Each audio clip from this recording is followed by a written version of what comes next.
Саламатсыздарбы, урматтуу китеп көрмандары. Сиздердин назарыңыздарга Анар гүлү аңгемесин сунуштайм. Аңгеменин автору Абдыкерим Муратов. Айы, могу не болгон гүл? Деди аппак көйнөк кыз эңкейе берип. Анын сөзүн угуучу бакчада отурган эс алуучулардан жооп деле күтпөй. Кыздын суроосуна эч ким деле унчукпады. Ар ким өз-өзүнчө 2ден, 3дөн, 4дөн болуп сүйлөшүп жаткан. Бир жигит гана кызга жакын басып келди. Анан ал кыз таң калып жаткан гүлдү карап калды. Намашам гүл турбайбы? Деп койду жигит кайдыгер гана. Карасаңыз байке, акырын кыймылдап, анан пар эле ачылып жатат. Биринчи көрүшүм, деди кыз таң калганын жашыра албай. Бул ушундай гүл, деди жигит кызды карап. Күн отургандан кийин жарык азая баштаганда ачылат да, анан күн чыкканда жабылып калат. Күндүз булар гүлдөбөйбү? Күндүз бир да гүлү болбойт. Гүнчаларын жаап, уктап калышат. Айы, гүлдөр да уктайбы? Уктайбы, уктабайбы, жарыкты жакшы көрбөйт, карындашым. Айы байке, укмуш экен. Атын эмне дедиңиз? Намашам гүл. Вечерняя красавица. Эртеден бери асманды кыдырып жүрүп, чакчайып нурун төгүп турган күн уясына, упукка, дем алууга түшүп баратыптыр. Акыркы нурун ааламга төккөн экен. Анын батып бараткан жери мала кызыл болуп туруптур. Жигит кызды жакшылап карады. Чырайлуу экен. Көздөрү мөлтүрөп туруптур. Көкүрөгү бышып келатыптыр. А бул эмне? Деди кыз дагы бакчадагы жапыс өскөн даракты көрсөтүп. Анар. Жигит эми көңүл кое жооп берди. Айы, анар ушундай болобу? Ушундай болот. Мурда көргөн эмес белең? Ой байке, шаарда жашап, эч кайда чыкпасам, анарды кайдан көрөйүн? Анар жеген эмессиңби? Жегенмин. Күздө, кышта папам менен мамам күнүнө эң жок дегенде бирден анар жедирет. Каның аз, анар каныңа кан кошот деп урушуп жетиришет. А мен жегим келбей, тайенем айткандай чоёктоп, жарымын жеп, жарымын ыргытып коем. Мен аны бадыраң сыяктуу жерде өсөт деп ойлогонмун. Эмне, каның азбы? Ооба байке, гемоглобиниң аз деп ушул эс алуу үйүнө жиберишпедиби? Эмне, жалгыз келдиңби? Ооба. А дегенде тайенем кошо келмек болгон. Анан эле папам, эмне, муну киши жемек беле? Өзү эле барсын. Башкы дарыгерге айтып коемун, деди. Келе бердим. Башкы дарыгерине да кирген жокмун. Киши жеген жок. Анан эмне, мен бала белем. 11-ди бүттүм. Кыз анардын ары жагына, бери жагына өтүп, аябай кызыгып карады. Анардын бою кыздын боюнан бир аз гана бийик болгону менен бутак шактуу экен. А бул анардын гүлүбү? Деди кыз жалбырактардын арасындагы мала кызыл гүлдөрдү көрсөтүп. Анардын гүлү ушундай. Ушул гүл 5-6 күндөн кийин мындай болуп түйө баштайт. Жигит анардын гүлдөрүнүн арасынан анча-мынча сүйрөйүп баш алып калган анарларды көрсөттү да, жүз албырып турган кыздын бетине карады. Кыздын бети анардын гүлүнө окшоп кетти. А биз анарды базардан алабыз. Папам же мамам анарды күндө күн алыс, 5-6дан алып келип коет. Ширин данасынанбы? Ачуу данасынанбы? Билбейм. Кыз жигитке таң кала карады.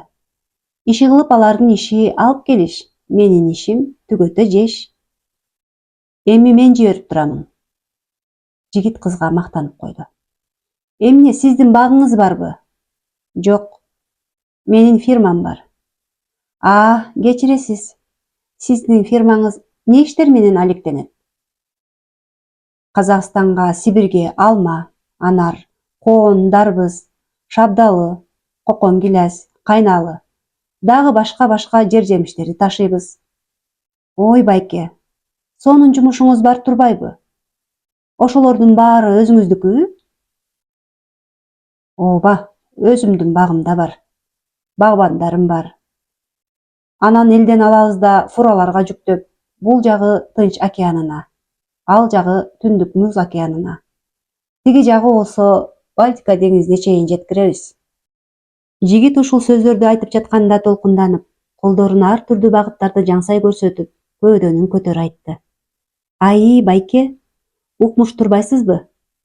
Бирок сиздер биздин Бишкекке алып барбайт экенсиз да. Бишкек бул эле жерде да.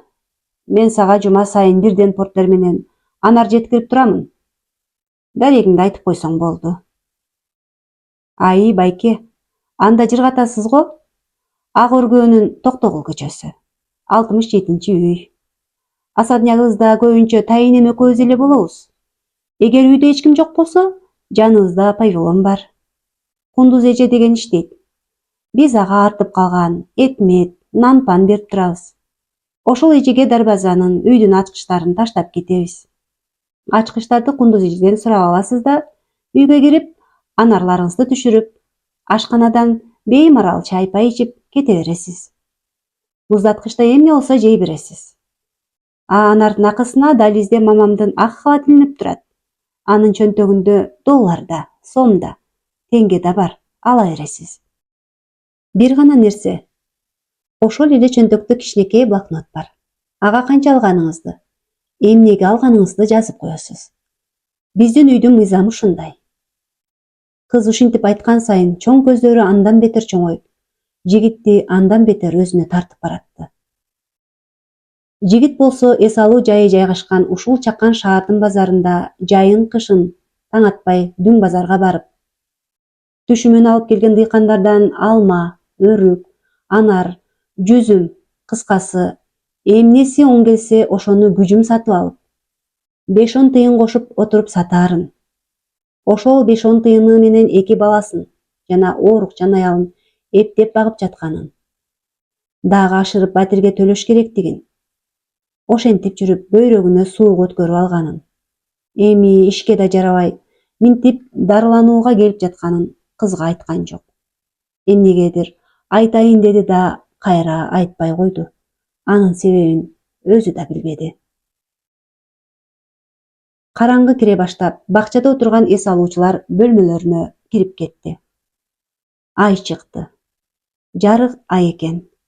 Чегирткелердин чурулдаганы азайып, алардын үнүн бакалардын чардаганы басып кетти. Бактан сүт ак үн катты. Жакын эле жерден чыккан үндөн кыз коркуп кеткендей болду да, жигиттин көкүрөгүнө жыгылды.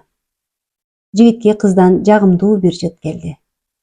Жигит мындай жытты эч качан, эч жерден кезиктирбеген. Бул эмне? Кыз калтыраган, дирилдеген үн менен жигитке жалбыруу тигилди. Коркпо, бул сүт ак. Сүт ак? Бул ушундай канаттуу. Каргышка калган дешет. Эмнеге? Дагы эле сүт ак деген үн бирде жакын жерден, бирде алысыраактан угулуп жатты. Бул кушту жакын жерден көрө албайсың. Айтуудан ал бир кезде адам болгон экен. Болгондо да пайгамбардын келини болуптур. Сулуу экен. Кебетесинде эркектин баары ашык болуп, кушун артчу экен. Анан эле бир күнү бирөө пайда болуптур да келинди азгыра баштаптыр. Сен келишкен келбетиң, акылмандыгың, адебиң менен ушул жаман, акылсыз күйөөдөн баш тартышың керек, дейт экен. Күндө келип күндө, түндө келип түндө айтыптыр. Келиндин көңүлү кыраа болуп, күйөөсүнө кайт кыла баштаптыр. Анан дагы бузук аял, сенин кайын атаң сүттү жакшы көрөт. Сенден нак сүт сураганда, сен ага суу кошулган сүт бере бер, дептир. Келин ошентиптир. Мунун бул кылыгына пайгамбар кайын атасы да акыры чыдабаптыр. Жарылыптыр да. Кызымдай көргөн келиним элең. Ниетиң бузулуп, сүткө суу кошуп берип калдың. Акты кара кылдың. Эми сен кыяматка чейин сүт ак деп Кудайга жалынып, дептир. Пайгамбар да батасы кабыл болуп, келини бир боз чымчыкка айланып, куптан намаздан кийин таң атканча адамдын көзүнө көрүнбөй, сүт актап кыйкырып чыгат экен.